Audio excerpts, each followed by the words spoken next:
d'habitude. Mais mieux vaut être arrêté que d'être absent. Quand on est invité par l'espoir journalistique du combat panafricaniste, ce que vous êtes. Donc je me sens obligé d'être là quand vous animez l'émission. Merci bien, président. J'ai un regard pour ma fille, que vous connaissez. Absolument. J'espère qu'elle me suit. Comme tous les dimanches. Elle a mes hommages spéciaux ce dimanche, une fois de plus. Mais l'événement cet après-midi, c'est celui qui est là-bas. Ouais. Il y a quelqu'un qui est assis là, qui joue au bleu. Il pense qu'on ne le voit pas. Paul Bekima. Paul Bekima.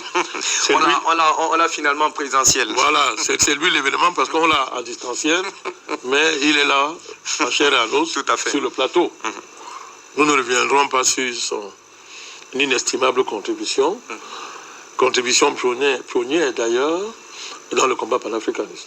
Je pense que beaucoup l'ont lu sans savoir que c'est lui qui lisait sur des pseudonymes. Bon, maintenant, s'il ne veut pas se dévoiler, ce n'est pas moi qui le fera, par respect pour lui. Mais il est l'un des pionniers de ce combat. C'est quelqu'un qui ne se peut pas voir, il est derrière, mais nous sommes toujours très heureux quand il est là avec nous. Et quoi de plus heureux pour nous cet après-midi de voir qu'il est en présentiel avec nous. Tout à fait. Donc c'est lui l'événement. Il est le bienvenu chez lui. Il adore son pays, le Cameroun. Nous sommes très contents de chaque fois qu'il est sur la terre natale.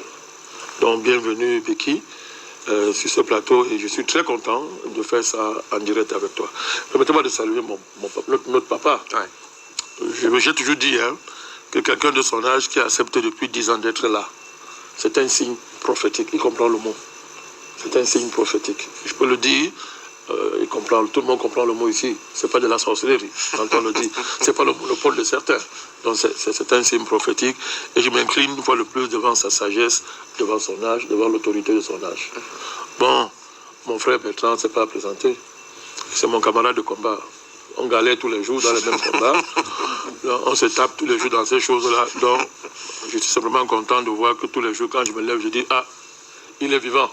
On peut continuer. Tout à fait. Donc je salue les techniciens, je salue toute la grande famille du débat panafricain, famille historique qui a plus de bientôt 10 ans d'âge et qui a assumé un grand combat qui libère le genre humain et qui a positionné l'Afrique au niveau de la réflexion géopolitique sur les cimes, n'est-ce pas, de la géopolitique mondiale, parce que hier, on se moquait de l'Afrique, c'était le monopole de certains. Aujourd'hui, ils ne peuvent même pas faire le débat avec nous. Ils ne peuvent pas se tenir en face de nous.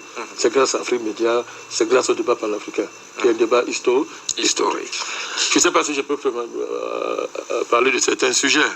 Je suppose que Bertrand a parlé, il m'a volé, il a volé le discours. Je sais qu'il a parlé du Congrès. Non, pas encore. Okay. Donc, je vais revenir sur l'armée.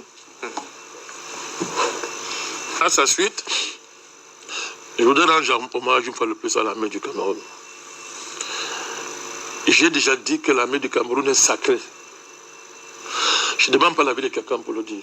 Il n'y a pas l'autorisation à demander à qui que ce soit. Il n'y a pas l'autorité morale dans ce monde à qui on va demander le droit de dire que l'armée camerounaise est sacrée. Nous décidons que l'armée du Cameroun est sacrée. De par les missions qui sont les siennes. De par la manière dont elle est remplie. De par l'agilité militaire dont elle fait preuve face aux menaces exceptionnelles qui pèsent sur notre pays. Et surtout son caractère républicain. Sa soumission à l'autorité civile est exemplaire et reconnue dans le monde. C'est une armée sacrée qui concilie le respect d'engagements internationaux dangereux pour l'intérêt de nos pays, mais que nous sommes obligés d'assumer. L'armée du Cameroun concilie le respect de ses engagements internationaux et les exigences difficiles qui est de garantir l'intégrité territoriale du Cameroun, de sécuriser nos institutions et le pays dans un contexte où la géopolitique mondiale est devenue folle et a décidé de saccager tous les repères civilisés qui ont longtemps fait l'honneur des nations. Bertrand vient de vous le dire, je ne reviendrai pas sur la mort de ce voyou, de ce criminel. Je voudrais simplement dire à ceux qui osent dire que c'est quoi l'exposition des corps, c'est quoi l'exposition d'un corps, machin et consort. Je voudrais rappeler à ces gens Ça a été fait hier quand ça concernait les IPCistes. Ouais. Ces gens n'ont rien dit. Tout à fait. Et ceux qui exposaient le corps des IPCistes sont les parrains de tous ceux-là qui sont derrière la Absolument, président. Et des crypto-politicards qui soutiennent la crise anglophone, en même temps disent qu'ils ne sont pas des sécessionnistes. Je ne ferai pas l'honneur de les appeler, on les connaît. Donc ce sont leurs parrains historiques qui ont appris à exposer la tête des maquisards qu'on coupait en les traitant de bandits. Je rappelle simplement ça pour les dire qu'ils n'ont pas le moral de qui ferait mieux de se taire. Et ceux qui n'ont pas de conscience politique, qui ne comprennent pas les situations, doivent aussi se taire, ou bien aller d'abord se former avant de dire n'importe quoi. Dans un contexte comme celui du Nozo, la barbarie, ce n'est pas l'armée du Cameroun. C'est elle qui incarne la civilité et la civilisation. Il faut rappeler encore ça ici. On a vu comment ailleurs on traite ce genre de situation. L'Éthiopie est un exemple pour ne citer que ça. Vous voulez que je rappelle ici ce qu'on a dit des dépendantistes en Espagne, des socialistes espagnols? L'Europe a dit que l'unité de l'Espagne n'est pas négociable. Alors que ces gens au moins sont élus. Ils sont élus. Carles Puigdemont est élu. C'est un élu. Vous comprenez ça? Je parle des Catalans, de la Catalane. Tout à fait. L'Europe a fait corps et a dit à Madrid, tu peux les tuer tous, parce que l'unité de l'Espagne n'est pas négociable. Absolument. Vous vous rendez compte? Mais ces voyous-là du Nozo, qui les a élus? Ils ont le mandat de qui? Personne. De qui? Et que l'armée du Cameroun a subi toutes sortes d'atrocités visant à la déshonorer. Ces éléments ont été décapités, humiliés. Bertrand tout à l'heure l'a dit. Devant le silence. Et un silence complice de ceux aujourd'hui qui jouent à des vierges, qui jouent aux vierges politiques, aux vierges de la morale, en disant que exposer le corps, ce n'est pas digne de l'armée du Cameroun. C'est du n'importe quoi, monsieur. Le contexte se prête à ça. Puisqu'après, il y avait d'abord, il y a eu même un précédent, et je crois que Bertrand l'a relevé tout à l'heure. On avait annoncé d'ailleurs ces derniers mourants, du moins décédés sur le théâtre des opérations, passez-moi l'expression, et après les formes salées quasiment dans tous les sens. Et donc, il fallait clairement aujourd'hui que tout le monde soit véritablement fixé, puisque après, il y a que son impact avait clairement créé une espèce de psychose dans les vies des civils, des populations de cette partie du territoire. Le combat militaire est d'avoir un combat psychologique. Faut-il rappeler ça à ces gens? Ils font seulement de ne pas savoir que ce monsieur était considéré là-bas comme un mythe. Et que ce mythe était entretenu par les ennemis du Cameroun pour manipuler les populations et leur faire croire qu'il est invincible. Tout à fait. Et que personne ne gagne à suivre l'armée. Au contraire, il faut le suivre parce que l'Amazonie va gagner. À qui veut-il faire croire ça? Veut-il faire croire comme que vraiment cette action n'était pas salutaire? Oui, il fallait le faire pour montrer réellement qu'il est mort. C'est de cela qu'il s'agit. Tout à fait, président. Faut-il rappeler ce que les femmes ont subi? Faut-il rappeler ce qui est arrivé à cette femme, c'est Flore, elle s'appelait qui Florence qui l'a... Agnafort. Elle n'est pas la seule, elle est la seule. Une horreur, jamais vu dans le monde, une horreur. C'est dans ces conditions difficiles que travaille l'armée du Cameroun. On doit respecter les droits de l'homme, garantir la sécurité collective, la paix, et garantir la sécurité des contrats signés par ceux qui soutiennent l'Amazonie. Des pays occidentaux là, la sécurité de leurs affaires ici est en partie liée à tout ça.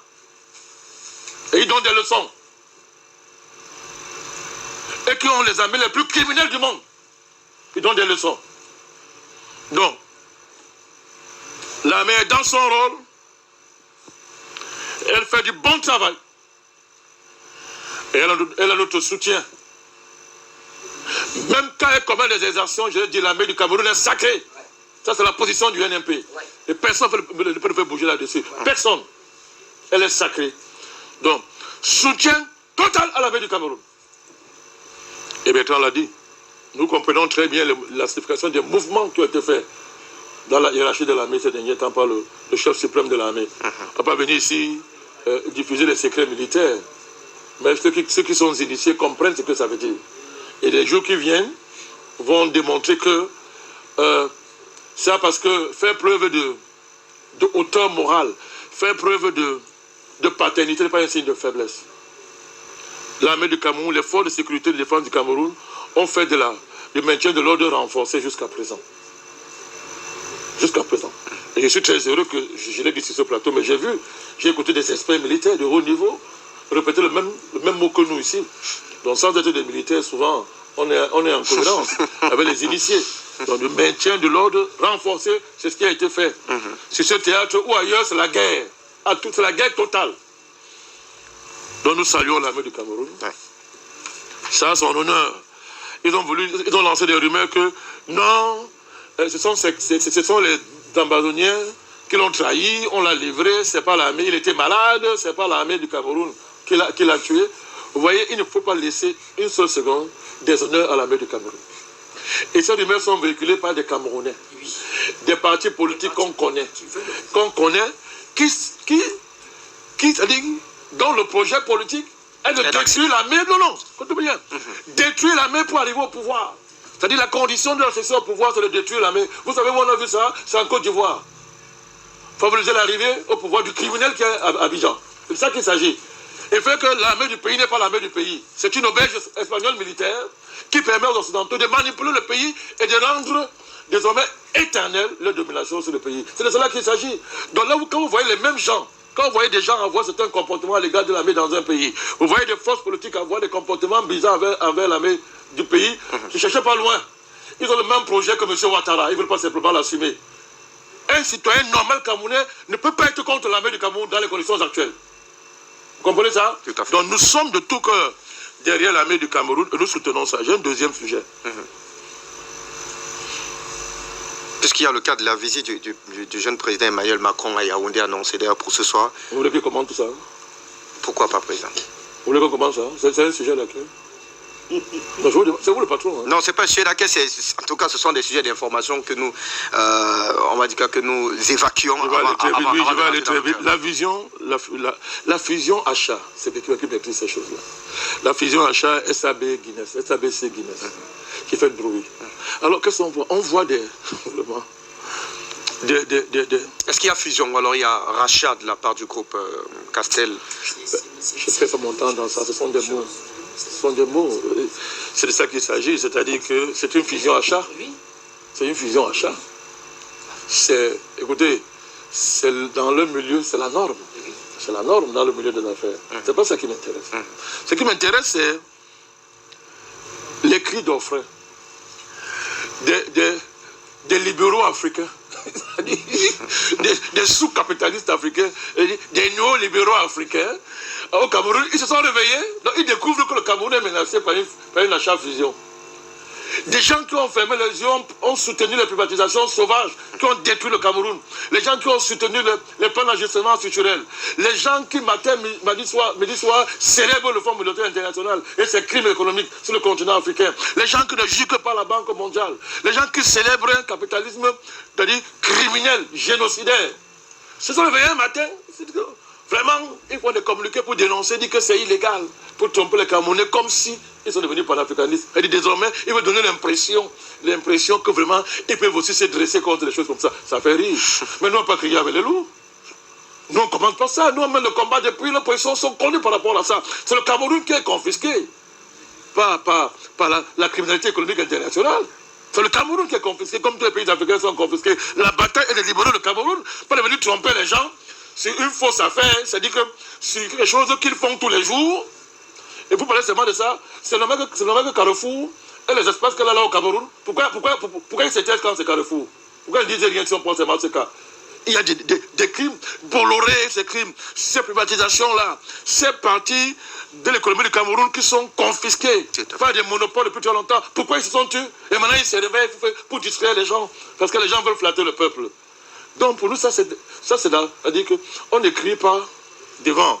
On ne crie pas devant les actes normaux d'un système dangereux pour les Africains, un système prédateur, qu'on a validé, qu'on valide le principe, et on fait semblant de dénoncer ses effets.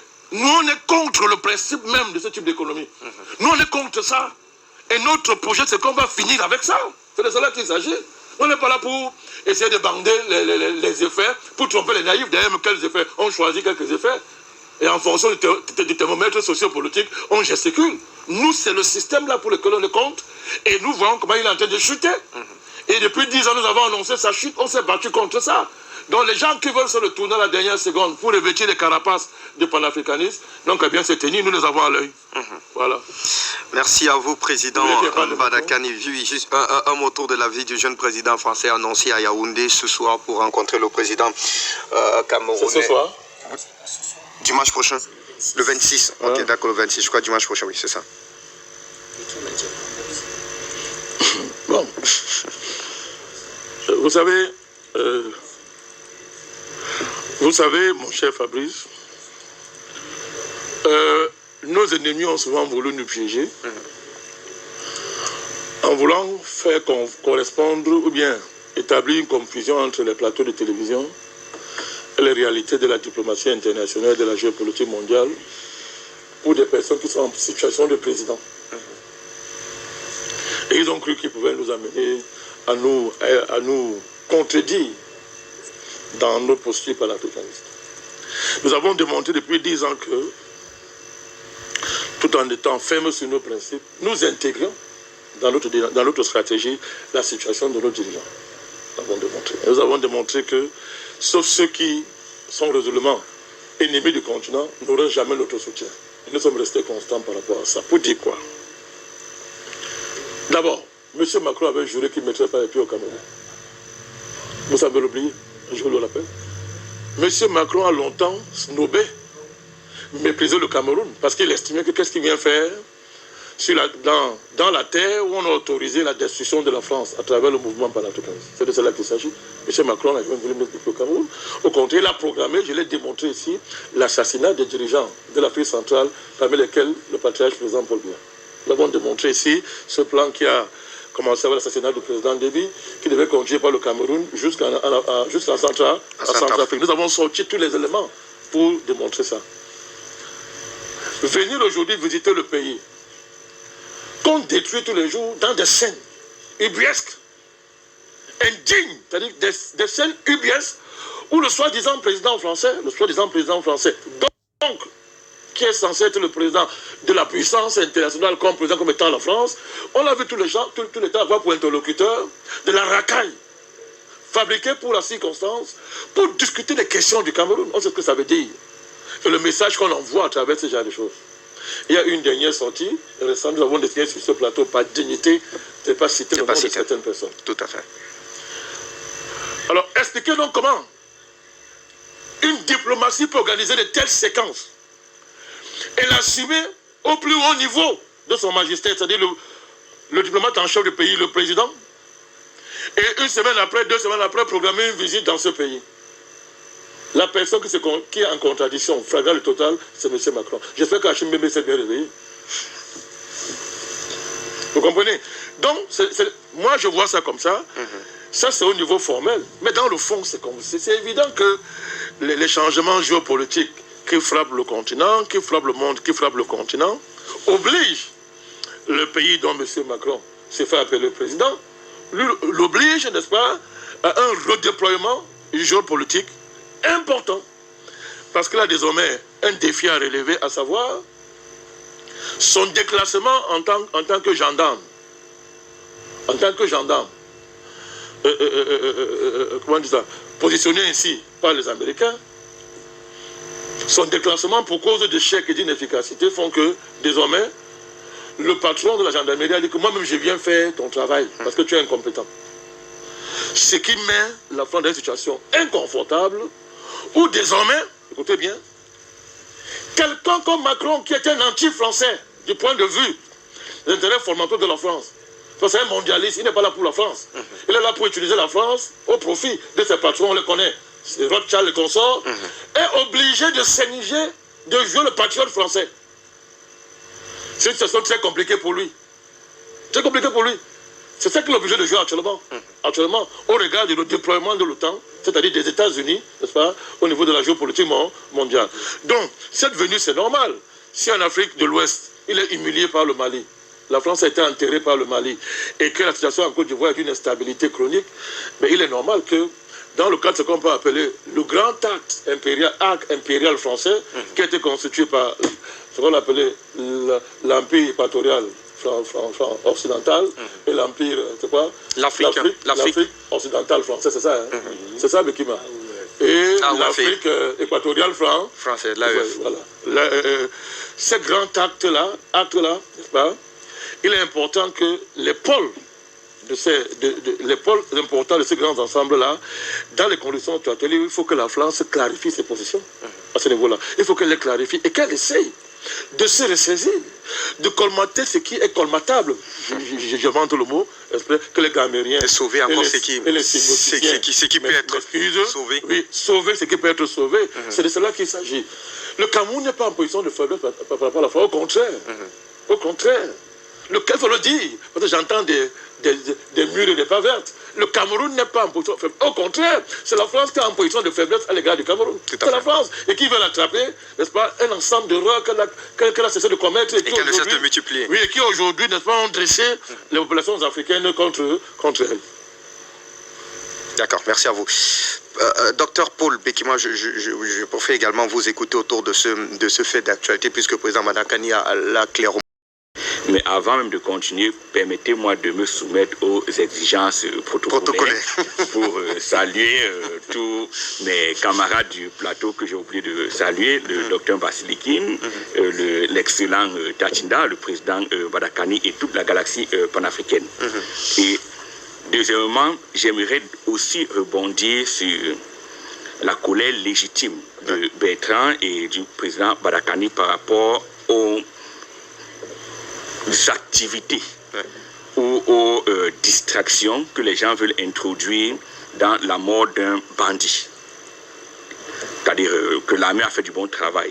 J'ai envie de dire ceci, c'est-à-dire, et très sérieusement, il faut être au maximum de la décence, de l'indécence, pour trouver à un tel individu la moindre humanité. Sous d'autres cieux, cela devait s'apparenter à de la haute trahison. C'est ce qu'on appelle des renégats. La mort de ce bandit devait être quelque chose célébré de façon unanime par tous les Camerounais. Mais comment est-ce qu'on peut avoir la moindre sympathie pour un tel criminel après les actes qu'il est posé? Même quand on est un pion caché du monde occidental, il y a quand même des limites qu'on ne doit pas dépasser, au point de reprocher à l'armée d'exposer quelqu'un qui a lui-même renoncé à l'humanité, d'exposer son corps. On se rappelle pour le cas des États-Unis, pays que vous connaissez très bien, qui à un moment donné avait présenté Ben Laden comme étant l'ennemi numéro 1, annoncé pour moi plusieurs fois. Il a fallu clairement que l'on montre aux Américains des preuves palpables de ce qui n'existait plus, puisque beaucoup avaient dit que c'était une théorie, une politique, tout moins une démarche communicationnelle de monsieur l'ancien président, son nom m'échappe un tout petit peu, Obama, qui voulait véritablement se repositionner au devant de la scène puisque les élections étaient proches. Il a dû clairement montrer les preuves de ce que Ben Laden n'existait plus pour que les Américains aient effectivement désormais un capital, je dis quoi, reconfort, et on a vu comment ça a été fêté de ce côté-là. Mais pourtant, ça semble passer quasiment inaperçu du côté du Cameroun. Ce symbolisme-là est très fort. Et toute la presse américaine était unanime à célébrer cela. Tout à fait. Mais il fallait oser, c'est-à-dire les Américains que l'on prétend être une très très grande démocratie. Il faut oser, il fallait oser critiquer quoi que ce soit là-dedans. Vous avez vu quand la France a assassiné Koulibaly, sans aucune preuve. Qui pouvait s'y opposer? Qui pouvait dire que trouver la moindre sympathie à Koulibaly, on devait vous détruire publiquement. Mais il y a un ennemi public d'un pays qui assassine des gens de la méthode la plus cruelle imaginable. Et il la filme, et il y a des individus qui trouvent à redire au fait qu'il soit éliminé. Mais ça relève. Il n'y a qu'en Afrique qu'on voit des choses pareilles. Et je crois que c'est peut-être la preuve que nous sommes la démocratie la plus avancée au monde. Et qui frise même, à la limite, l'irresponsabilité. Des gens qu'on devait les arrêter immédiatement. Donc voilà. Maintenant, on reviendra sur la fin. On va discuter de merci à Macron vous. et de son immaturité politique. On va y revenir. Merci à vous, docteur Paul Bekima. C'est un réel plaisir, un régal, un pur régal que de vous avoir en présentiel. Monsieur, on va donc clairement nous intéresser à ces deux sujets qui vont nous permettre, monsieur, de comprendre un peu plus autour donc de cette démarche du président Alassane Dramane Ouattara. Que reproche-t-il clairement aux autorités de Bamako? Est-il devenu le véritable axe du mal au sein de la CEDEAO? S'affirme-t-il comme étant l'ennemi numéro 1 du Mali? On prend cet extrait de son premier échange, du moins l'un de ces échanges, dont celui qui avait d'ailleurs été intercepté par les services secrets du côté de Bamako avec l'ancien Premier ministre sous l'ère Ibrahim Boubacar Keïta, docteur Boubou Sissé. C'était au lendemain des sanctions prononcées contre ce pays, le Mali. Je vais revenir sur le champ de bataille en Ukraine, non pas pour vous parler d'Ukraine, mais pour vous dire ce qui est en train de se faire au Congrès américain par rapport au peuple noir. Une fois de plus, c'est gros. Une fois de plus, que l'on soit au XVe siècle, que l'on soit au XIXe siècle, que l'on soit au XXIe siècle, le comportement des peuples occidentaux vis-à-vis des Noirs, vis-à-vis de l'Afrique, vis-à-vis des peuples composés d'afro-descendants, le comportement, dis-je, des États occidentaux est resté le même. C'est ce que j'appelle le paradigme, n'est-ce pas, colonial. Les vieux atavismes, n'est-ce pas, des colons. Eh bien, quel est ce comportement? Pour un occidental, les pays africains, les pays formés majoritairement d'afro-descendants ne sont pas de véritables pays. Au fait, c'est considéré plutôt comme le grenier qui doit servir aux intérêts des peuples occidentaux. C'est insultant. Vous avez raison d'en être insulté. Et moi aussi, je me réserve le droit d'être insulté et de dire au Congrès américain, n'est-ce pas, mes 4 vérités. Personne n'en a parlé. Cette loi a été votée au Congrès américain le 28 avril, n'est-ce pas, 2022. Et dans le préambule de cette loi, la loi HR 7311, allez chercher cette loi. La loi HR 7311, eh bien le préambule même de cette loi dit, c'est une loi qui a été conçue et votée de manière à contrer l'influence de la Russie en Afrique. Pour quelle raison? Parce que, ils l'ont dit, il y a là des ressources stratégiques dont les Américains auront besoin. Nous ne pouvons laisser la Russie avoir une grande influence en Afrique ou une grande influence dans les États noirs. Nous allons contrer cette influence. Et pour nous assurer que cette influence ira en diminuant, nous allons punir, nous allons exercer des représailles sur les États africains, sur les organisations africaines ou sur des individus noirs qui vont favoriser l'influence de la Russie en Afrique ou dans les États noirs.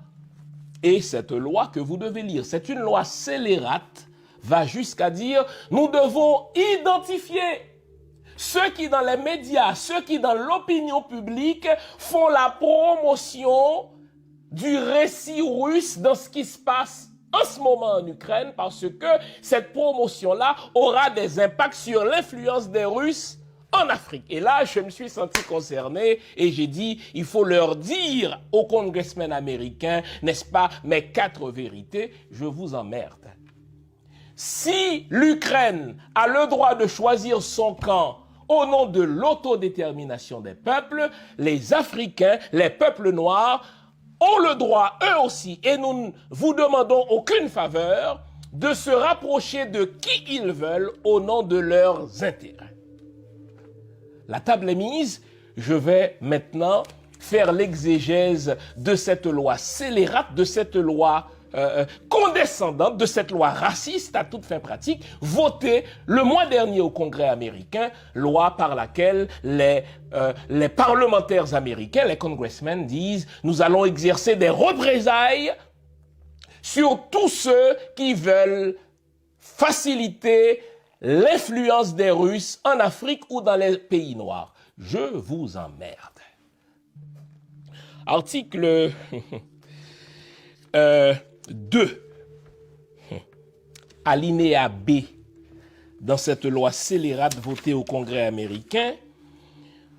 Le Congrès américain dit « Nous allons contrer l'influence des Russes en Afrique et nous allons punir tous ceux qui sont complices du rapprochement des États noirs des Russes et qui travaillent à augmenter l'influence des activités russes en Afrique. » Donc, les Africains, eux, n'ont pas le droit de se rapprocher des Russes. Ils n'ont pas le droit d'identifier, n'est-ce pas, leurs véritables intérêts et de dire qu'ils préfèrent mieux le paradigme de collaboration avec les Russes que le paradigme de, si vous voulez, de colonisation avec les Occidentaux. S'ils osent penser en ces termes, nous allons les punir. Car, article 1er de cette deuxième section dans cette loi, l'influence grandissante de la Russie en Afrique contribuera à réduire les intérêts et les objectifs des États-Unis sur ce continent. Vous notez? Ce qui compte, ce ne sont pas les intérêts des Africains eux-mêmes, c'est plutôt que l'influence grandissante des Russes en Afrique va contribuer à terme à réduire les intérêts américains et les objectifs américains en Afrique. Nous ne pouvons tolérer cela. Nous devons contrer l'influence russe en Afrique et punir tous ceux qui veulent favoriser cette influence. Et là, ils ont un calendrier, ils ont un échéancier serré dans leur objectif.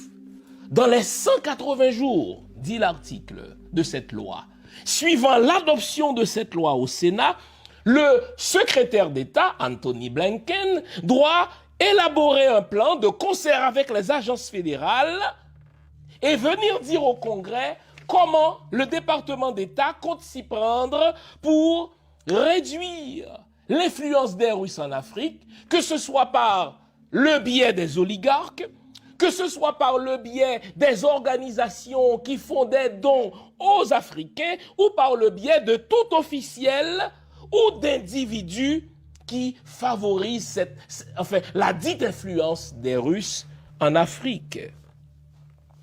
Nous devons aussi, dit cette loi, identifier ceux qui manipulent l'opinion publique en faveur de l'influence russe, ceux qui manipulent non seulement les populations noires, mais les diasporas, les groupes, c'est le mot qui est utilisé, les groupes en diaspora, n'est-ce pas, qui tentent d'influencer l'opinion publique en faveur, n'est-ce pas, du récit russe. Nous devons les identifier et les inclure, n'est-ce pas, dans nos représailles.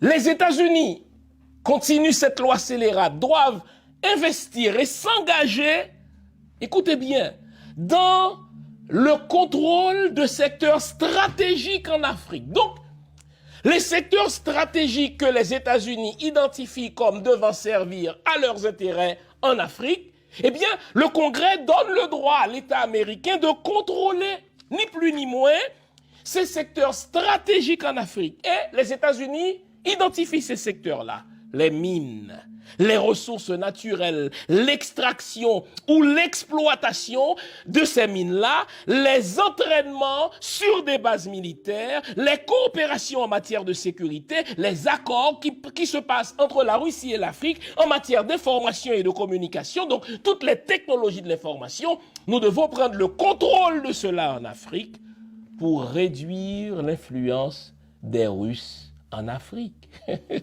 Donc, l'Afrique qui est le plus grand continent, l'Afrique qui bientôt, n'est-ce pas, hébergera 25% de la population mondiale, l'Afrique qui est le continent le plus riche, ne peut pas décider par elle-même. Les États-Unis disent dans leur foutue loi scélérate, nous devons contrôler n'est-ce pas, les secteurs stratégiques de télécommunications, les secteurs stratégiques de l'extraction et de l'exploitation des mines, car pour nous, c'est une question de sécurité. Nous ne pouvons pas laisser les Russes s'engager dans des secteurs de coopération en matière de sécurité avec les Africains.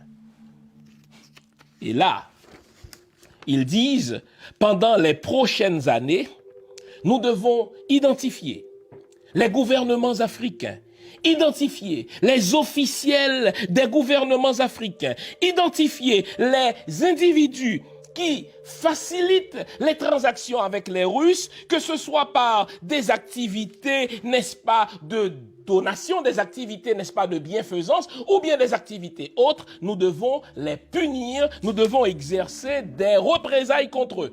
Pas seulement contre les officiels du gouvernement, pas seulement contre les entités gouvernementales, pas seulement contre les organisations, mais également contre des individus, des gens comme vous et moi, n'est-ce pas, qui avons une influence sur la diaspora. Le mot diaspora est utilisé ici.